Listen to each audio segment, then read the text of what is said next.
Hi friends, జై శ్రీ కృష్ణ. ఈ రోజు మన భారతదేశం మొత్తం బాధపడవలసిన రోజు అండి. మన దేశం కోసం, దేశ రక్షణ కోసం, దేశ ప్రజల భవిష్యత్తు కోసం ఉన్న వాళ్లను, కన్న బిడ్డలను విడిచి ప్రతికూల వాతావరణంలో అత్యంత ప్రమాదకరమైన స్థితిలో అనునిత్యం పోరాడుతున్నారు మన సైనికులు. అది సరిగా 2019 ఫిబ్రవరి 14 వ్యాలంటైన్స్ డే రోజు జమ్మూ కాశ్మీర్లో పుల్వామా దాడి జరిగింది. భారతీయుల గుండెల్లో చెరగని రోజు అది.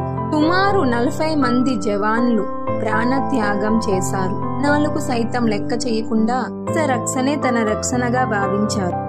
దేశ రక్షణ కోసం తమ ప్రాణాలను అర్పించిన ఓ వీర సైనికులారా, మీకు మా పాదాభివందనం. జై జవాన్, జై కిసాన్, జై హింద్.